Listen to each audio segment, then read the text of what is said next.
Olá, senhoras e senhores, aqui estou eu. Eu estou um pouco atrasado com a leitura de e-mail, já era para eu ter feito a leitura de e-mail semana passada, mas enfim, por acontecimentos pessoais, compromissos pessoais, acabou não dando tempo, então hoje cá estou para ler e-mails, como dito no vídeo anterior em que eu anunciei a volta da leitura de e-mails e tal. E eu decidi fazer gravando a minha cara mesmo, ao invés de, por exemplo, sei lá, gravar um vídeo jogando algum jogo, sei lá, alguma coisa do tipo, pra, sei lá, gravar a minha expressão facial também, se tiver algum e-mail surpreendente, sei lá, vai que eu recebo de novo um e-mail do tipo, daquele cara lá de 44 anos, virgem, desempregado, eu gostaria de ter minha expressão facial recordada. Mas, enfim, não vou ficar com muita enrolação, vamos logo para a leitura de e-mails. E é isso. O primeiro e-mail que eu vou ler é de um amiguinho meu que mandou um Pix. Então, como eu disse no vídeo anterior, quem mandar Pix será lido primeiro e tal. Eu não preciso repetir, tá lá no vídeo anterior, caso você queira saber quais são as regras e tal. Mas resumidamente, só mandar Pix, seu e-mail será lido primeiro. Resumidamente é isso. Então, esse meu amiguinho mandou Pix e será lido primeiro. E é isso, vamos lá. Ah, outra coisa, uma última coisa que eu esqueci de falar. Eu vou me referir às pessoas genericamente por João. Então, homens que mandarem e-mails serão chamados de João, independente de qual o nome, e mulheres que mandarem um e-mail vão ser chamadas de Maria. Então, quando eu falar João é um sujeito, eu estou me referindo a um sujeito do sexo masculino. Se eu me referir a Maria como e-mail, como o remetente do e-mail, eu estou me referindo a uma mulher, ou um sujeito do sexo feminino. Enfim, vocês entenderam. Então, vamos lá. Então, primeiro e-mail. Processo de produzir barra criar é o título do e-mail. Não precisa me ler como anônimo. Eu sei quem me mandou, inclusive é um amigo meu, pessoal e tal, desse e-mail. Mas sim, eu vou te deixar como anônimo, filho da puta, porque eu conheço o meu público, sei que tem alguns animais, vamos colocar assim, então é melhor te manter como anônimo, ô Joãozinho. Então é isso. Então vamos lá, ele me mandou algumas perguntas interessantes até. Eu vou ler tudo de uma única vez porque eu acho que tá tudo meio que conectado as perguntas que ele. Interligadas as perguntas que ele fez. Como é o teu processo de criação? Sei que você é um cara que lê e escreve bastante e agora mesmo está escrevendo mais um livro. Uma pausa, só para quem não está sabendo, para quem não me segue no Instagram, eu comecei a escrever, não é exatamente um livro, mas é um artigo, entre aspas, intitulado Sobre a Natureza do Sofrimento Humano. Será um artigo bem curto, terá no máximo umas 20 e poucas páginas. Eu tô meio que na fase final dele, eu diria que semana que vem talvez eu já termine. E assim que eu terminar eu vou postar aqui no canal, vocês vão ficar sabendo e tal. Então, sim, estou escrevendo mais uma coisa que logo mais sairá aí para quem quiser ler. Sim, será de leitura gratuita. É só você clicar no link que está lá, vai poder baixar, ler o que você quiser. Enfim, mas continuando no e-mail. Você escreve uma página por dia, depois do teu trampo, você come alguma coisa e começa a escrever? Tô curioso nesse level de detalhe. Como é exatamente seu processo de produzir um livro? Pergunto, pois há um tempo penso num projetinho, mas demoro a desencanar. E é isso, e-mail. Então, basicamente, ele perguntou como que é o meu processo de criação, como que é o meu processo imaginativo, como que eu escrevo, resumidamente. Eu, Ao invés de responder tudo em de uma só vez, eu vou responder uma por uma as perguntas. Então vamos lá. Como é o teu processo de criação? Foi a primeira pergunta. Como é o teu processo de criação? Cara, assim, eu vou falar de dois pontos de vista diferentes que eu conheço, que é o meu próprio ponto de vista, a minha própria experiência e o ponto de vista da minha namorada. Minha namorada é pintora. Eu e minha namorada, a gente tem processos de criação semelhantes, de certa forma. Só que de um tempo pra cá, o processo de criação da minha namorada começou a ficar um pouco diferente do meu. Pela natureza do que ela faz, da diferença entre o que ela faz e o que eu faço. Ela é pintora e eu sou escritor, entre aspas. Então, são duas formas de arte diferentes. É que nem pintura e escultura, pintura e fotografia, escultura e. agora não me vem nenhuma outra forma de arte além da pintura, escultura e fotografia. Eu sei que tem outras formas de arte, mas simplesmente me deu branco. Mas enfim, existem diferentes formas de arte e eu e ela, escultura e escrita. Enfim, existem diferentes formas de arte e cada uma é, obviamente, expressa de uma maneira diferente. E então isso pode acarretar algumas diferenças. No meu ponto de vista, na minha experiência, no meu processo de criação, meu processo de criação funciona mais ou menos da seguinte forma: é meio estruturado, é meio, ele segue um padrão, digamos assim. Ah, eu tenho uma ideia, essa ideia às vezes vem do nada, por assim dizer, sei lá. Eu tô um belo dia deitado na cama e do nada me vem uma ideia. Uma ideia, e quando eu digo ideia, não é algo tipo algo simples. Uma ideia que eu falo é algo bem estruturado, algo complexo, algo que tem, é igual uma árvore, sabe? Ela tem um tronco, ela tem as raízes, tem os galhos, as folhas, é algo complexo. É algo que, tipo, começa lá de baixo e tem uma ramificação do caralho, sobe, depois igualmente cresce lá em cima. É algo que tem um começo, meio e fim, algo bem complexo.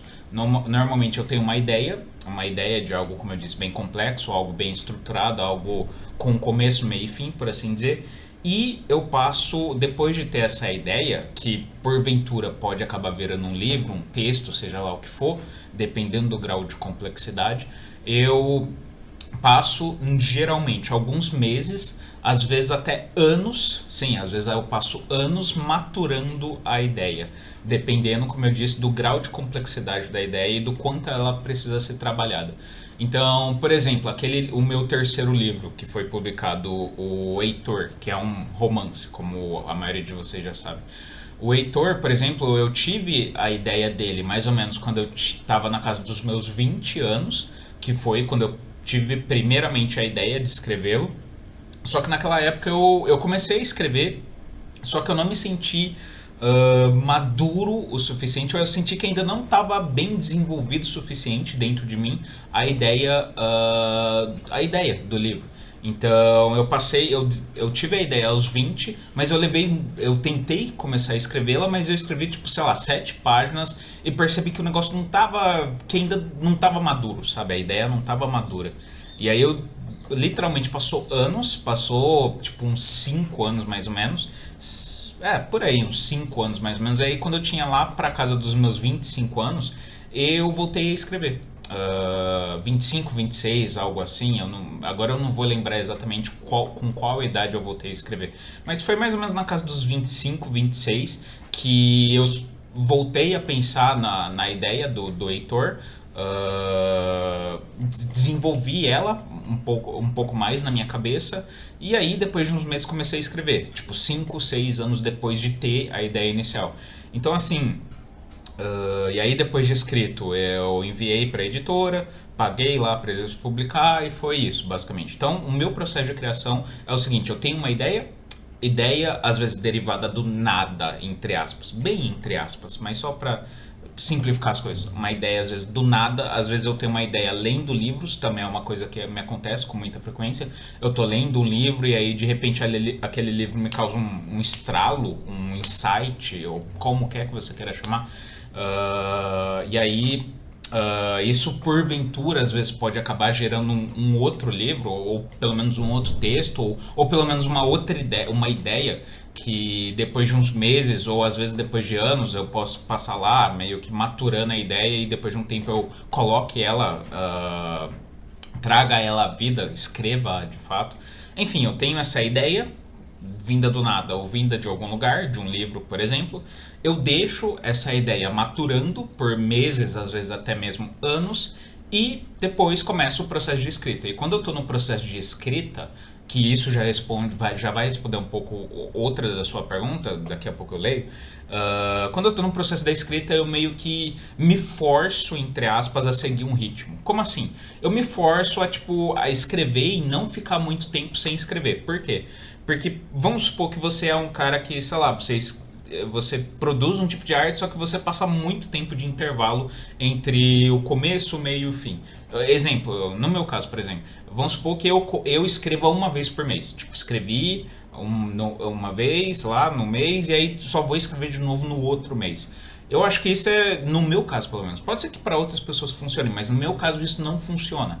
Por quê? Porque eu esqueço. Porque eu esqueço aonde eu parei. Eu esqueço a minha linha de raciocínio. Então, assim, eu tento me forçar, sempre que eu estou escrevendo alguma coisa, independente do que seja, mas eu me forço a escrever com uma certa periodicidade.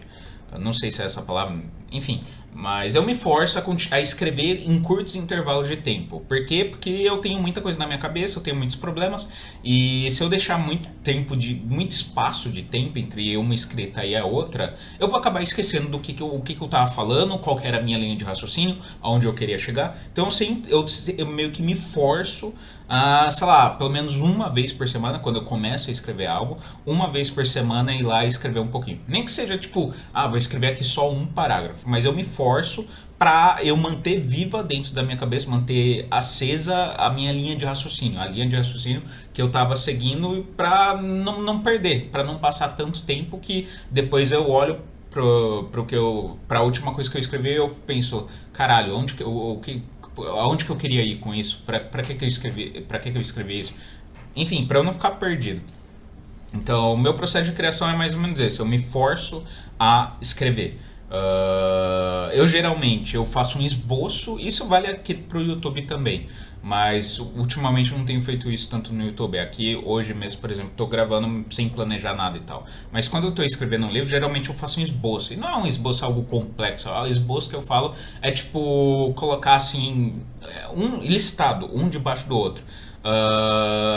As etapas de onde eu quero chegar. Então, por exemplo, parte 1, X, parte 2, Y, parte 3, Z, parte 4, A, parte 5, B, algo nesse tipo. Ou simplesmente listar um embaixo do outro o título dos capítulos. Porque aí, listando o título de cada um dos capítulos, fica mais fácil de eu ter uma ideia assim, mesmo que por cima do que eu vou abordar, mesmo que eu ocasionalmente me esqueça, ou ocasionalmente, por exemplo, às vezes tenha que passar mais de uma semana sem escrever, só de ter lá listado o título dos capítulos que eu pretendo escrever, isso já me ajuda a seguir uma linha de raciocínio. Então, esse é o meu processo de criação, resumidamente. E aí, como eu disse, depois de algumas semanas, meses, está lá o meu escrito. No caso da minha namorada, o que acontece é algo mais ou menos semelhante, só que não, obviamente, completamente semelhante, porque ela é pintora, então ela não escreve, enfim, o que ela faz é desenho. Mas no caso da minha namorada, pelo que eu já conversei com ela sobre, ela se força também, só que assim, enquanto que eu, como escritor, eu dependo de uma ideia para escrever, ela como pintora, ela não necessariamente depende dessa ideia para pintar. Ela pode, por exemplo, pintar um prédio. Ela pode, por exemplo, olhar para a janela e começar a pintar o prédio que ela está vendo ali. Então ela não depende de uma ideia para pintar. E isso por si só já causa uma diferença considerável no processo de criação. Só que no caso da minha namorada, ela não é esse tipo de pessoa que pinta, por exemplo, que pinta realismo, ultra realismo, coisas do tipo. Ela, pelo contrário, ela nem gosta desse tipo de coisa.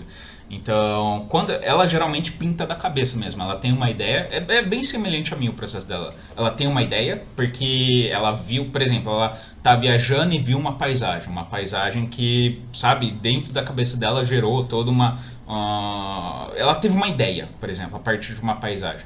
Ou sei lá, ela tá lendo um livro, às vezes ela disse também que às vezes ela tem ideia de pintura lendo o livro. Ela tá lendo o livro e teve uma ideia durante a leitura do livro.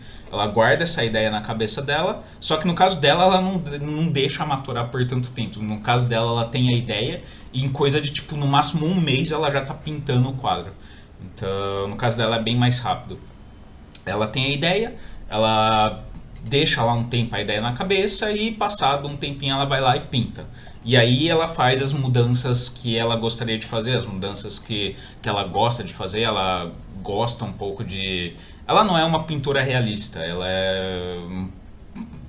Eu vou utilizar um adjetivo que é impreciso, mas que talvez ajude no entendimento, talvez, mas não é isso. Ela é, entre aspas, surrealista. Entre aspas, bem entre aspas. porque ela não é surrealista. Mas para facilitar o entendimento,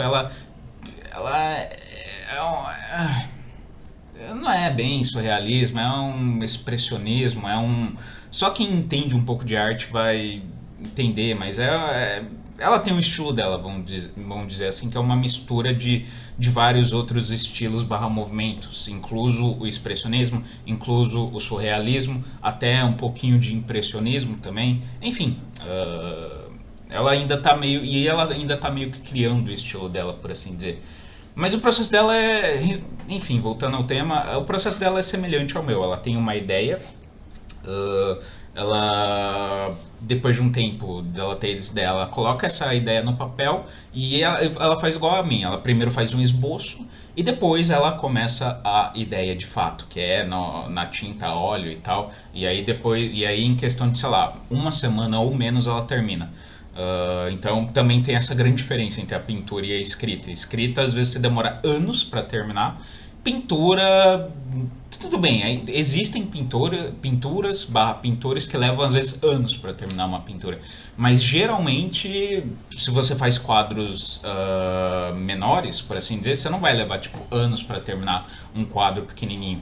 Então, às vezes você termina um quadro em semanas, às vezes meses, dificilmente em anos. Geralmente quem leva anos para terminar quadro é tipo o cara que você vê aqueles quadros que é tipo o quadro é do tamanho dessa parede aqui de trás que vocês estão vendo.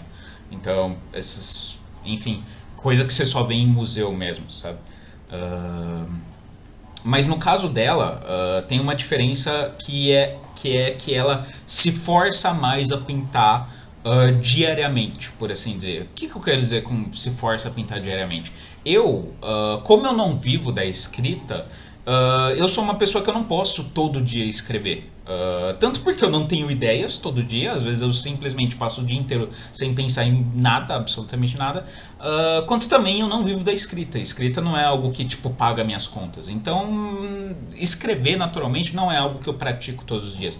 Eu posso muito bem, por exemplo, passar até um ano, 2 anos sem escrever nada e depois de 2 anos simplesmente, vou começar a escrever algo. Porque é algo que eu sei, eu já pratiquei tanto a escrita, que hoje em dia eu sei como fazê-la de maneira natural. Então eu posso passar anos sem escrever, que tudo bem, tipo, não vou perder nada, sabe? Óbvio que se eu passar 2 anos sem escrever, quando eu for escrever, eu vou sentir que eu tô um pouco enferrujado? Vou.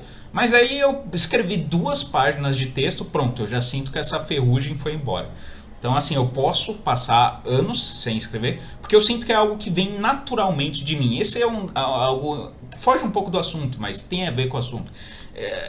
A questão da vocação pessoal. Eu acho que é de grande importância, se você quer no longo prazo seguir em qualquer área da arte que seja, você ter vocação para este algo. E quando eu digo vocação, o que é vocação? É você sentir naturalmente vontade de fazer barra desenvolver algo. Você, por exemplo, no caso da minha namorada, pintora, ela naturalmente sente vontade de pintar, pura e simplesmente. Demonstra que ela tem uma vocação para pintura, ou que pelo menos ela se condicionou a ser pintora, a pintar, enfim. Mas o fato é que quando você quer desenvolver qualquer tipo de arte, eu particularmente acho que é muito importante você ter essa vocação, ter essa inclinação natural a desenvolver esse tipo de arte.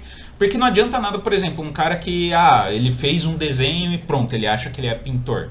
Só que quando ele vai pintar, ele tem que sempre se forçar a pintar. Nunca nada sai naturalmente, nunca ele tem nenhuma ideia, nunca ele tem uma dificuldade enorme em dar prosseguimento às coisas. Parece que tudo é um grande trabalho, tudo é muito difícil para ele pintar. Não é algo natural para ele, sabe? Quando a pessoa tem que fazer algo de maneira não natural, naturalmente, isso até é redundante falar naturalmente novamente, mas naturalmente, tipo, a pessoa que faz aquilo com naturalidade vai ter muito mais facilidade, o desenvolvimento vai ser muito melhor e o resultado com muita frequência vai ser muito melhor do que aquela pessoa que tem que ficar se forçando, sabe? A pessoa, por exemplo, que acha que é pintor, mas que tipo, que não tem nenhuma ideia de pintura, que não sente vontade natural de pintar, que simplesmente um dia olhou pra ela no espelho e falou, vou ser pintor. Só que ela não tem simplesmente vocação nenhuma pra ser pintor. Eu acho que a pessoa que é desse tipo, não apenas para pintura, qualquer tipo de arte, O melhor a fazer é simplesmente desistir e procurar outra área, sabe? A arte tem várias áreas, tem vários ramos da arte, tem vários campos de atuação da arte. Tem, como eu já citei, tem a escrita, tem a pintura, tem a escultura, tem a fotografia e por aí vai. Tem essas artes aí pós-modernas, tipo instalação, que é o que como os artistas chamam, instalação, aquelas dança também pode ser, querendo ou não, uma forma de arte, teatro, enfim, eu não vou entrar aqui na discussão do que é arte ou o que não é arte, mas o fato é, existem diversas formas de artes diferentes. E se uma forma de arte simplesmente você não tem inspiração para aquilo, não é algo que vem naturalmente você desenvolver aquilo, o melhor que você faz, honestamente, é simplesmente desistir desse ramo da arte e procurar outro. O cara, por exemplo, que é pintor, ou que se diz pintor, mas que nunca faz nada de maneira natural. Ele sempre tem que se forçar a pintar, seja lá o que for. E sempre é um sacrifício, sabe, difícil pra caralho. De repente ele poderia lidar muito bem na escrita. Enquanto que ele tem uma mega dificuldade na pintura, ele pode ter um belo dia tentar escrever e perceber que escrever flui muito mais naturalmente. Então ele tem uma vocação natural muito maior para a escrita do que para a pintura. Então ele tem que desenvolver muito mais a escrita do que a pintura. Foda-se a pintura para esse cara, em suma. Mas enfim, no caso da minha namorada, ela se força, de certa forma, não porque ela não tem ideias, pelo contrário, ela tem muitas ideias de pintura. Só que no caso da minha namorada, diferente do meu caso, que eu não vivo da escrita e nem quero viver, porque eu já percebi que é uma área muito difícil, levaria tipo 20 anos até eu começar a me tornar, eu não tenho esse tempo. Tenho conta para pagar, enfim. A minha namorada ainda tem a esperança de se tornar pintora, de viver realmente da pintura.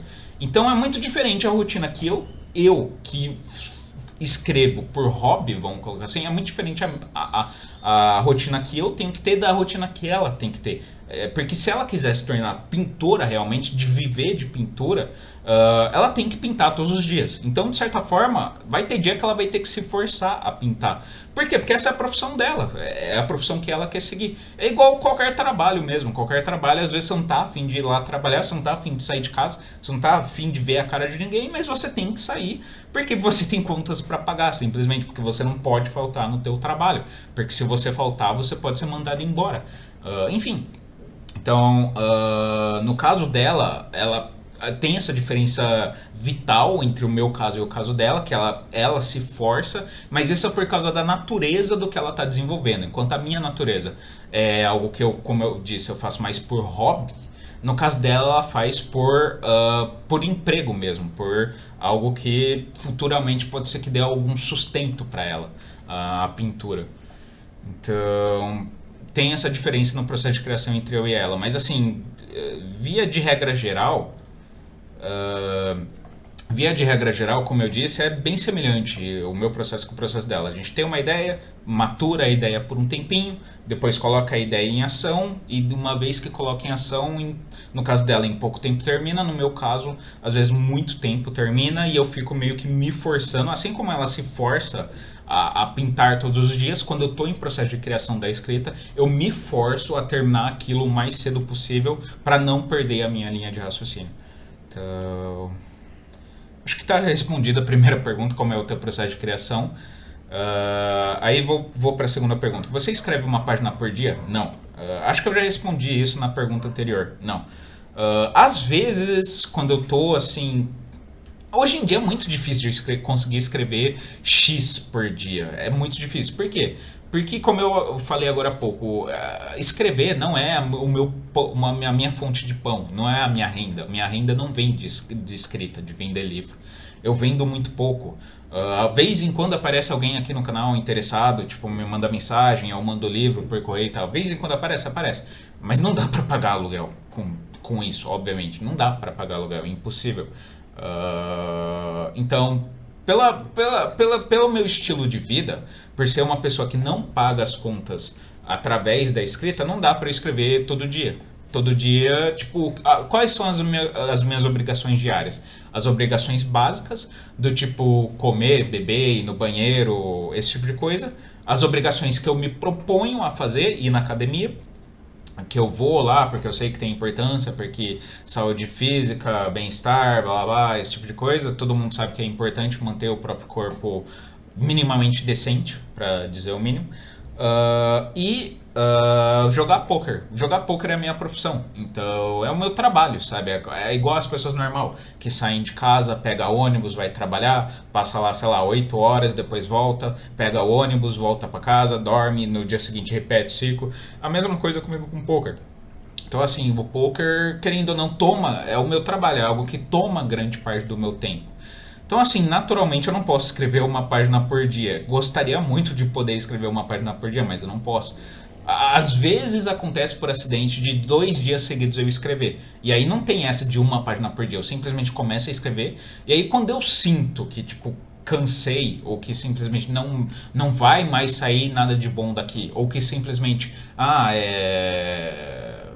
pronto, esse assunto já encerrou e agora eu vou começar outro que não tem nada a ver, então é melhor dar um tempo. Enfim, quando eu sinto que já deu, por assim dizer, eu paro de escrever. Mas não necessariamente eu estabeleço um limite, tipo, eu vou escrever só uma página. Eu começo a escrever quando eu sentir que deu, que eu cansei, ou que qualquer outra coisa desse tipo, eu paro e da próxima vez eu continuo daquele ponto. Então pode ser que eu escreva 2, 3, 4, 5, 10 páginas se eu tiver muito inspirado. Enfim, não tem uma regra para isso. Gostaria muito, como eu disse, gostaria muito eu de poder, tipo, todo dia escrever uma página de qualquer coisa que eu queira escrever. Gostaria muito, mas nem sempre eu tenho esse tempo. Então, não, eu não escrevo uma página por dia. Eu escrevo quando dá e num número ilimitado de páginas, por assim dizer. Depois do teu trampo, você come alguma coisa e começa a escrever? Não. Geralmente eu escrevo antes de trabalhar. Por quê? Isso é algo que eu acho que serve para todo mundo que faz qualquer forma de arte como hobby. Quer dizer, não vou dizer que serve para todo mundo, mas eu acredito que funciona melhor dessa maneira. Quando você, por exemplo, você trabalha em alguma coisa que não tem nada a ver com arte e você produz qualquer tipo de arte que seja. Eu acho que flui de maneira muito mais natural você fazer o teu processo de arte antes do trabalho do que depois. Por quê? Então, por exemplo, eu jogo poker tipo à tarde e à noite. Eu jogo poker tipo, sei lá, das 2 da tarde. Vou citar um exemplo, não é exatamente assim, mas exemplificando para facilitar o entendimento, eu jogo poker das 2 da tarde até umas 5 da tarde, daí eu vou pra academia, daí eu volto da academia, janto, aí eu jogo mais poker das, sei lá, das 7 da noite até umas 10 da noite, por exemplo. E aí depois eu encerro o dia e tal. Reparem, eu jogo poker de tarde e de noite. Só que eu ainda tenho amanhã livre. Então é durante esse tempo amanhã que geralmente eu escrevo. Eu escrevo antes de iniciar a minha rotina de trabalho. Por que eu faço isso? Porque geralmente, eu não sei, aí depende também da tua profissão. Mas no geral, todas as profissões cansam de alguma forma. Se não for fisicamente, elas te cansam mentalmente. Poker é um jogo mental. Poker é um jogo que você joga com a mente, igual o xadrez. Então, quando você termina o teu dia a dia, a tua rotina de poker, você está naturalmente muito cansado mentalmente falando. Você está esgotado mentalmente falando. Você não consegue pensar direito, falando de maneira resumida. Então, assim, ficaria muito ruim para mim, seria até antinatural eu escrever depois do meu trabalho. Por quê? Porque, como eu acabei de falar, depois do meu trabalho eu tô muito cansado mentalmente.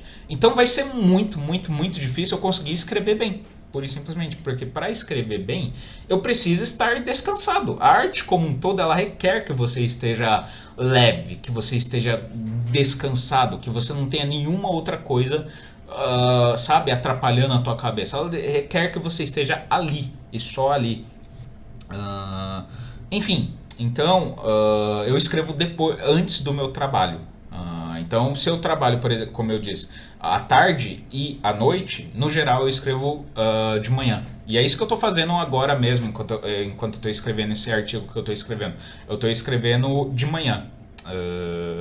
E aí de manhã eu escrevo, sei lá, 1 horinha, 2 horinhas, seja lá o quanto eu consigo escrever. Daí eu almoço, depois do almoço eu vou pro poker, daí depois eu vou pra academia, depois eu janto, depois eu jogo mais um pouco de poker, depois eu termino o dia, vou jogar alguma coisa que eu quero jogar, durmo e no dia seguinte repete o ciclo. Só que nem sempre eu consigo escrever de manhã, porque às vezes eu tenho tanta coisa pra fazer, tipo, exemplo, sei lá, estudar poker.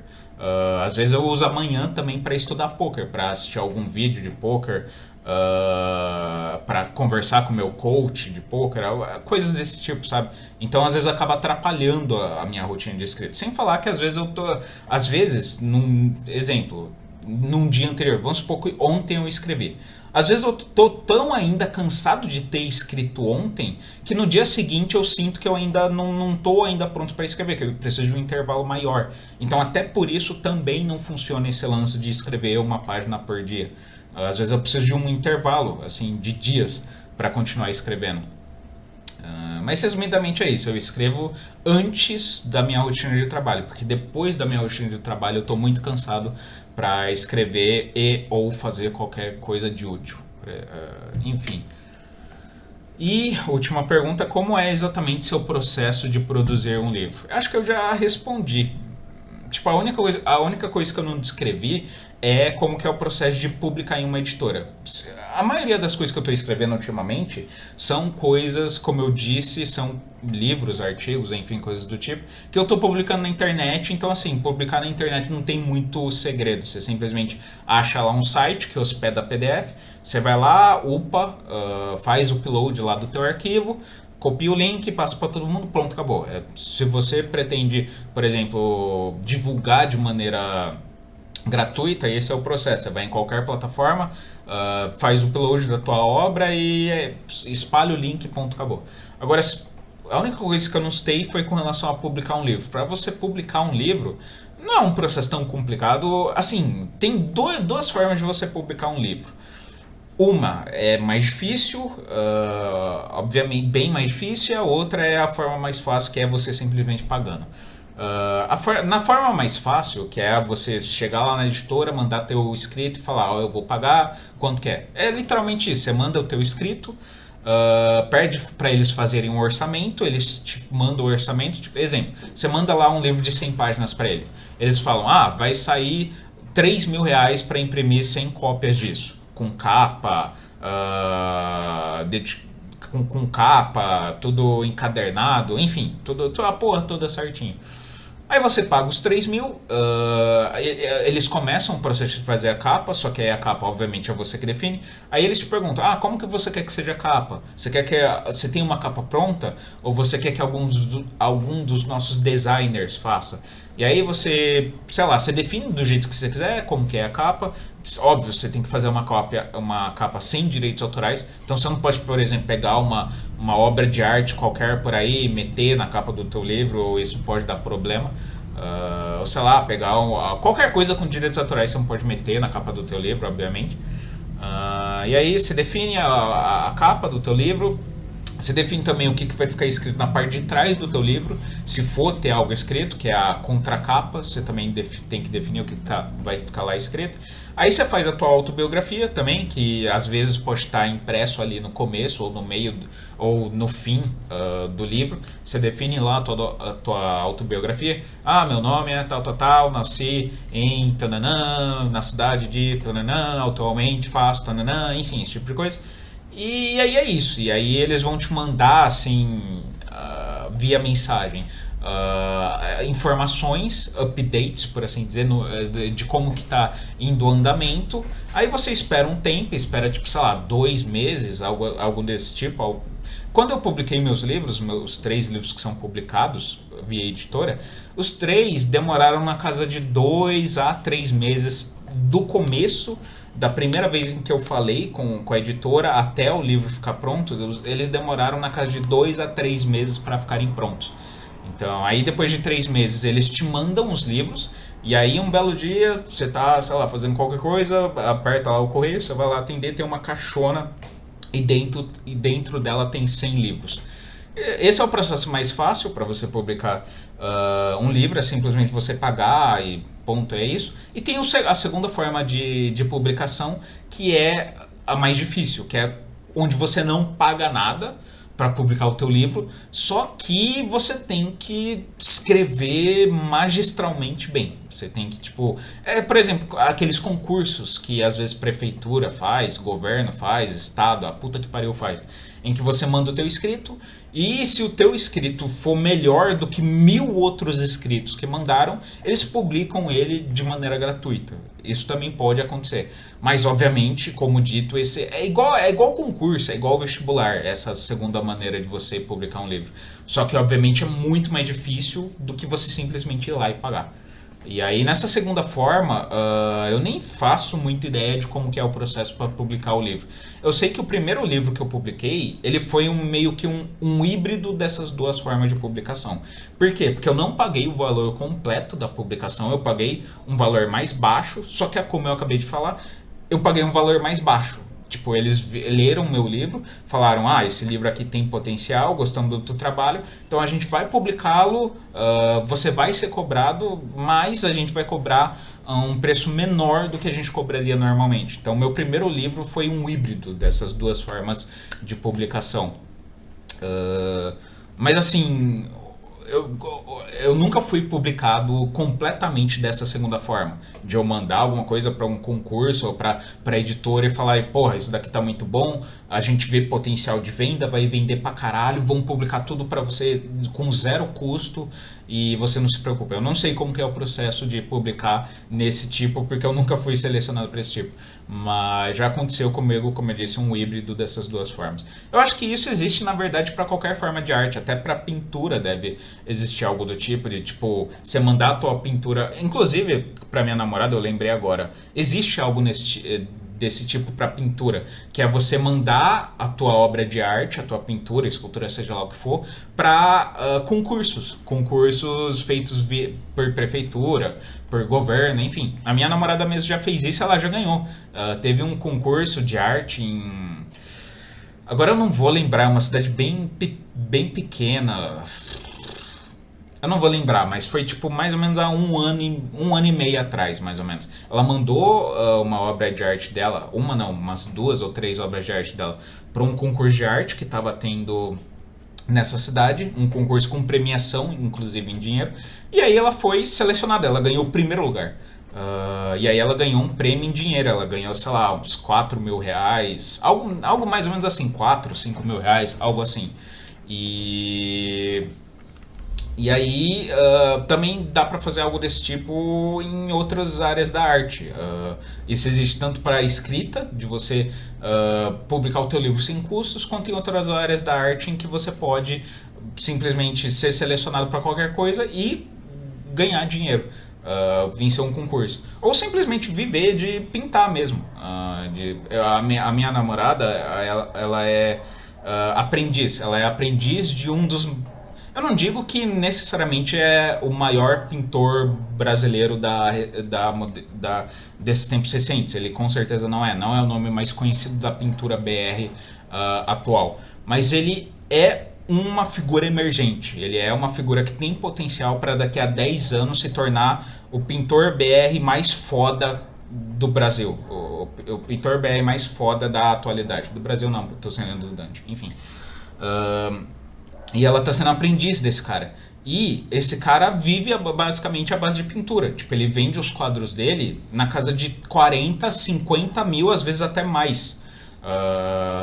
Acho que o quadro que ele vendeu... Não sei, eu não sei exatamente porque não sou eu o aprendiz dele. Mas a minha namorada vive chegando pra mim falando, hoje ele vendeu um quadro lá pra um cara do México por 50 mil reais. Então o cara, tipo, vive tranquilamente só de pintura. Então... também dá para você chegar nesse nível. Obviamente é um nível muito alto de você conseguir viver da tua arte. Isso é tipo 2% dos artistas que conseguem, para qualquer área que seja, independente. 2% dos artistas conseguem viver da própria arte, mas não é impossível. E com relação ao processo de produzir um livro, eu acho que eu já respondi quando eu respondi a primeira pergunta, que eu acho que já meio que respondeu todas as outras. Eu só não tinha respondido como que é esse lance da editora, mas a editora, enfim, já acabei de falar. Mas é isso, basicamente. Espero que o projeto aí que você fale, que eu já até desconfio do que seja. Espero que o teu projeto dê certo, que você consiga desencanar o projeto e tal, que as coisas deem certo para ti nisso, porque é muito bom você sentir que tá... Não que você tá fazendo alguma forma de arte, isso é coisa do ego.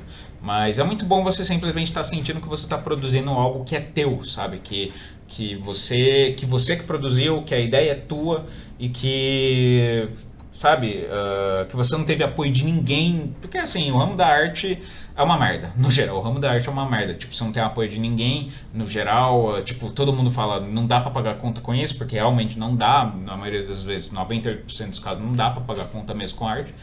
Mas você, por exemplo, você trabalhar e ter um hobby de produzir arte, seja ela qual for, e depois de finalizada a obra de arte, seja ela qual ela for, é muito bom. É muito bom. Te dá um sentimento de satisfação, um sentimento de empoderamento. Eu odeio essa palavra, mas enfim, te dá um sentimento de empoderamento muito grande. Cara, eu vou ser bem honesto, quando eu tô escrevendo e eu sinto que algo tá ficando muito bom, que algo tá realmente, eu tirei aquilo ali de sei lá onde, veio uma inspiração de sei lá onde, e tipo, deu um negócio que ficou muito bom, cara, literalmente meu pau fica duro. Literalmente, não tô nem de meme, não tô nem exagerando, meu pau fica duro enquanto eu tô escrevendo. E me dá uma vontade fodida de transar. Então, aí, é um bom tema, inclusive. O erótico não está apenas nas coisas auto-evidentemente eróticas, mas também está na, na inspiração e na autossatisfação, né, no autodesenvolvimento, coisas do tipo. Enfim, então é isso. Passei 40 minutos respondendo só um e-mail, mas é isto. O cara mandou o Pix, tenho que responder bem, bem respondido mesmo. Aqui o serviço é igual puta mesmo. Se pagou, esse cliente tem que saber sair com um sorriso no rosto. Mas enfim, é isso. Espero que eu tenha te respondido e boa sorte aí nos teus projetos. Quando você terminar, me manda, que para eu dar uma olhada e tal. Se quiser também, se não quiser também, foda-se. Então é isso. Próximo e-mail. Esse e-mail aqui eu não vou ler porque foi um cara que escreveu no começo do e-mail que não precisa ler aqui na leitura de e-mails, então depois em off eu leio isso daqui. Vamos pro próximo então. Uma luz na minha vida sombria. É literalmente esse o título do e-mail. Olá, Thiago. My name is João. My name is João. Tenho 30 anos e moro com meus pais de 65 anos no Nordeste, numa cidade que você já morou no passado. Qual cidade? Fortaleza? São Luís? Enfim, sou de família humilde com apenas uma casa simples de 5 comande com eles. Eu acho que é 5 cômodos. 5 cômodos com eles. Porém, não tenho estudo completo e sofro de timidez extrema e fobia social. Tá aí o novo virgem de 44 anos. Já perdi namoro por isso. Tive que perder virgindade em puteiro no sacrifício extremo. Porém, para trabalho tenho medo de perder por timidez extrema. Queria saber como eu faço para sair desse buraco que estou. Meus pais estão para morrer e estou com muito medo de acabar mendigo. Nem para lixeiro sirvo, já que não tenho segundo grau. Estou no limbo social sem nenhum amigo. Será que minha vida tem solução ou é melhor me churrascar? Não quero chegar aos 40 igual o Rica Games ou aquele cara que mandou o e-mail para você. Abraço. É aquele cara que eu acabei de citar, o virgem de 44 anos. Hoje em dia ele deve estar com 50 ou quase isso. Mas eu espero que ele tenha saído daquela vida. Inclusive ele não me mandou e-mail antes que perguntem. Mas enfim, pelo menos não até agora, né? Vamos lá. Então é um cara de 30 anos que mora com os pais, não tem experiência em emprego nenhum. Cara, eu vou falar uma coisa semelhante ao que eu falei pro cara do e-mail de anos atrás de 44 anos que é virgem. Eu não vejo problema nenhum em você ter 30 anos e ter, tipo, zero experiência com mulheres, ter muito pouco tato social e tal. Eu acho que não há. Não que não tem problema, mas eu acho que é um problema secundário, por assim dizer. Eu acho que o maior problema realmente é o fato de você ter 30 anos e não tem emprego, sabe? Como você mesmo falou, seus pais já têm uma certa idade, tudo bem que 65 não é lá muito velho, mas assim, sabe? Seus pais já têm uma certa idade, você também, e tipo, uma hora ou outra eles vão embora, uma outra ou outra eles vão morrer. Então, se essa hora chegar antes do que está previsto, de fato há um grande risco de você acabar virando um morador de rua, de você acabar na rua, de você, sabe? Enfim, esse tipo de coisa, que obviamente ninguém quer, incluso você. Eu tenho um conhecido meu que é amigo do meu pai. Ele se chama Rogério. Eu vou falar o nome dele porque, enfim, ninguém nem sabe quem é. Enfim, o nome dele é Rogério. E esse Rogério, desde que meus pais ainda eram separados, desde tudo, antes de tudo que aconteceu, esse Rogério sempre foi meio que próximo do meu pai, sempre ia lá em casa. Sempre não, é tipo uma vez a cada X meses ele ia lá em casa, conversava com meu pai, me dava oi e tal. E tal. E esse Rogério, é a mesma coisa, cara. Ele era um cara que, tipo, não que ele não tenha se preocupado em trabalhar, porque eu não sei, é que assim, eu não era próximo dele, então eu não sei dizer por que ele não trabalhava. O fato é que os anos estavam passando e ele não trabalhava em nada. O máximo que eu sabia que ele fazia era que de vez em quando ele fazia bico trabalhando em churrasqueira. Assim, era o máximo que eu sabia que ele fazia. Ele sabe fazer churrasco, e aí de vez em quando ele fazia uns bicos trabalhando em padaria como churrasqueiro ou algo desse tipo. Mas assim, ele nunca teve um emprego fixo. Não sei qual é o motivo. Como eu disse, eu não era próximo do cara. Eu não era nem próximo do meu pai, então que dirá um amigo do meu pai. Mas assim, esse cara aí passou os anos, ele hoje em dia ele tá com, sei lá, ele tá na casa dos 60 e alguma coisa anos, deve ter mais ou menos a mesma idade do meu pai. E eu fiquei sabendo recentemente que ele tá correndo risco de morar na rua. Por quê? Porque ele morava com os pais. Sim, imagina um cara de 60 anos morando com os pais, mas ele morava com os pais. Os pais dele, ambos, recentemente faleceram. Quer dizer, um faleceu já há muito tempo e o outro faleceu faz alguns poucos anos. A esposa dele também já divorciou, já faz um tempo. Enfim, ele tava meio que. Enfim, ele passou um bom tempo sozinho lá na casa dele, sendo sustentado pelos próprios pais. Os próprios pais faleceram. E aí, hoje em dia, o cara tá tendo que literalmente vender tudo que tem dentro da casa, tudo, móvel, carro, talvez ele vai ter que vender tudo, porque ele não trabalha, porque simplesmente as contas estão vindo e ele não tem como pagar. E agora ele tá correndo um sério risco de acabar na rua de alguma forma. No caso desse cara, eu não sei se isso vai acontecer porque a casa dele é própria. A casa dele os pais deixaram de herança para ele. Então, provavelmente ele vai vender a casa e vai utilizar o dinheiro da casa para pagar aluguel até o resto da vida. Imagino que é isso que vai acontecer. Mas assim, se a casa dele não fosse própria, o risco dele acabar na rua seria muito considerável. Na verdade, mesmo com a casa própria, eu ainda acho que existe um risco dele parar na rua. Então, entendo como que é isso daí. E eu diria que, cara, tudo bem. Assim,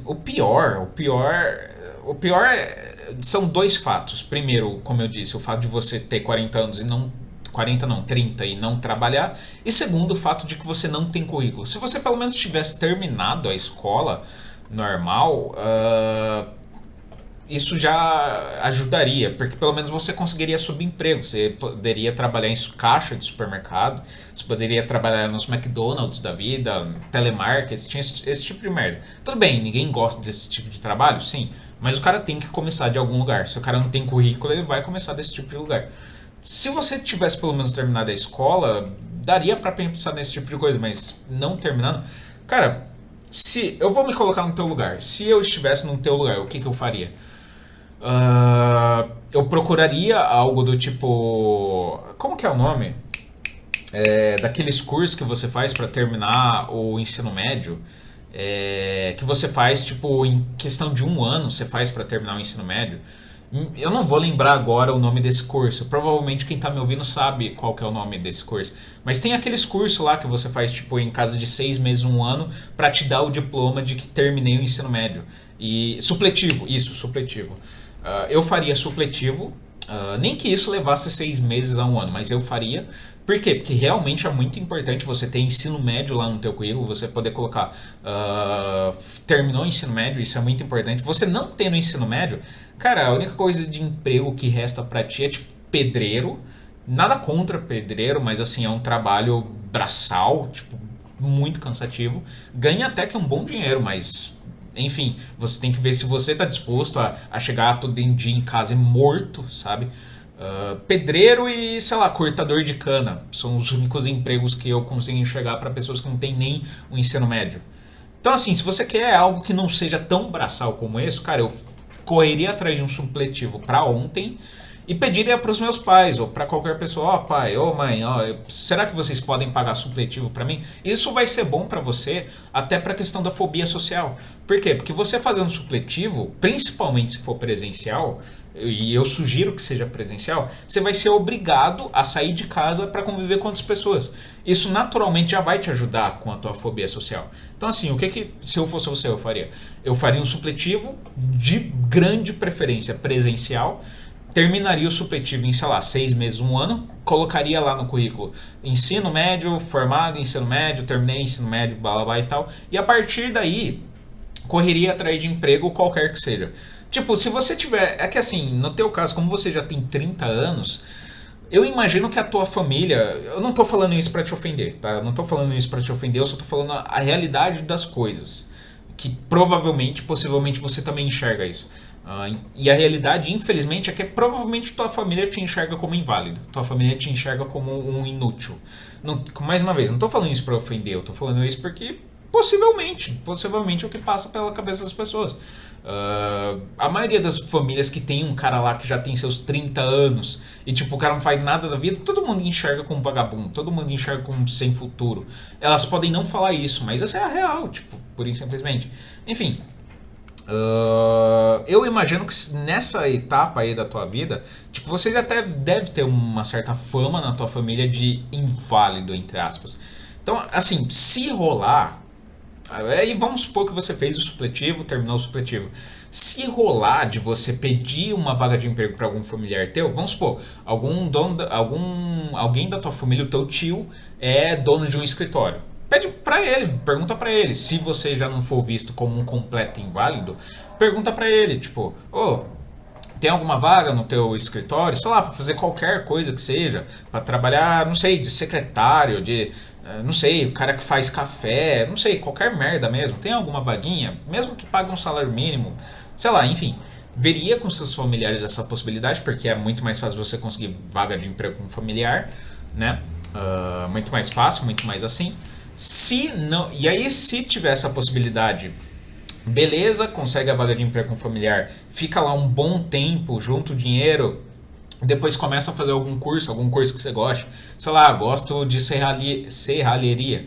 Faz um curso técnico de serralheiro. Ah, gosto de mexer com computação, com mexer com hardware. Faz um curso técnico de montagem de PC e de repente consegue um emprego nessa área. Enfim, junta um dinheiro e faz um curso que você goste. E se não tiver essa possibilidade de, tipo, de algum parente teu te colocar lá no trabalho dele, cara, subemprego, não tem outra.